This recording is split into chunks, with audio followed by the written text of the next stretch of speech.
It's early, Shannon, Joy, but I'm going D-O-N-E, done for the Carolina Panthers. Wow. 1-3 with Cam and concussion protocol, that feels pretty done to me.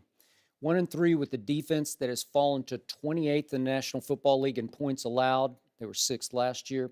That feels done to me. 1-3 for a team that last year led the NFL in turnover differential, has fallen now to 25th in that category. That feels pretty done to me. And I'm going to go right to the source of done. I'm going to go to the key. As soon as Josh Norman was allowed to leave, I think they were done. Wow. I think they dearly miss Josh Norman. And by the way, it was the line of the day when Josh was asked how he felt about what Julio had done to his team. He said, I'll just sip my tea on that one. I love that because I'm going to sip my tea on that one too and conclude that Josh Norman is dearly missed because of his presence in that secondary, his trash talking, his rub-off effect on all the other DBs in that secondary, and finally, his ability to maybe not control, but to at least contain a number one receiver, both physically and psychologically. And I realized $75 million was a lot to pay, but I'm pretty sure they could have kept Josh. Well, I know they could have kept him for the franchise tag, which would have been $14 million. Mm-hmm. And he kept dropping hints about he would take a hometown discount. Obviously, he went to Coastal, so he's a Carolina guy. And I think he would have stayed if they just met him a little bit halfway. But I'm glad he didn't. I'm glad he didn't stay. Don't take a discount. All right, fair enough. So now they're left with Ben Wickery and Worley on the corners. And yesterday, Julio Jones, as we all know, staged a one-man track meet in Atlanta. 12 catches, 300 yards, and he was mostly single-covered by Ben Wickery or single-covered occasionally by Worley on the other side. What are you doing, Panthers?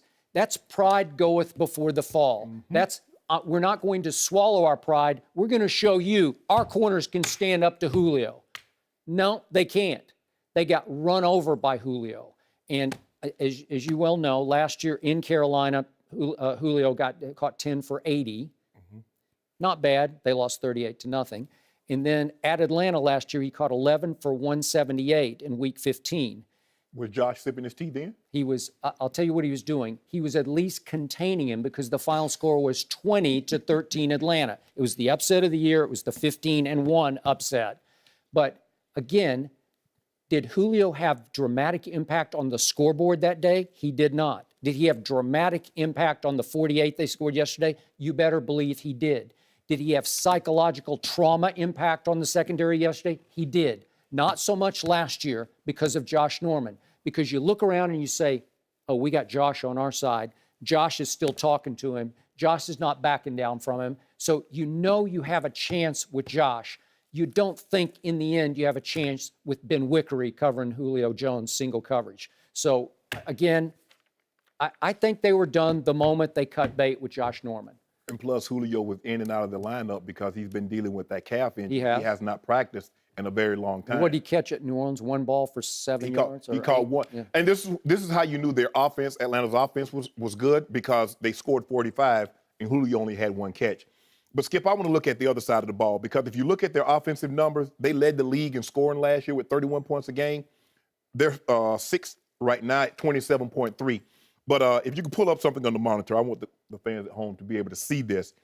Cam is starting to take too many big hits. He's showboating, Skip. Okay. And hopefully we can get that pulled up right quick. And you remember in week 1, the NFLPA and the NFL are investigating whether Cam's situation was handled properly.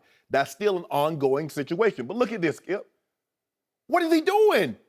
It's man coverage. You know it's man coverage because the linebacker is walked on Freeman. He knows that on a 5'7" running back, you're not going to throw a fade to a 5'7" running back. So he's splitting the difference. He knows the only route you want to throw is a slant. What is this? Now, he did something very similar to this last year in New Orleans, remember? He had the naked boot, had a touchdown, and he bull jabbing around, looking on the inside, and the guy comes from the outside and cleans his clock. Here it is. Look at this. What? You do not get protections once you leave the pocket. You are a runner. You are not a quarterback. Although you have number 1 on, You are not a quarterback at that moment. You are a runner.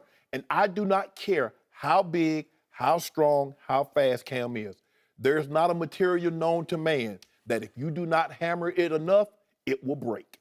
And that's what's going to happen to Cam. Now, he's tied for second in the league in sacks. He's number one in hits. How long do you think that can carry on, Skip? Not very long. Now, here's the reason I'm going to say they're not done, is because they still have Atlanta again in their place. They still have New Orleans twice, and they still have Tampa. So there's still they still can control their own destiny within this division. But because they can't protect him right now, Michael Lord, his left tackle, is out. He's in concussion protocol. They have some issues on that side of the football because you're scoring fewer. As you mentioned, the defense is giving up 10 points more per game. You're not going to win.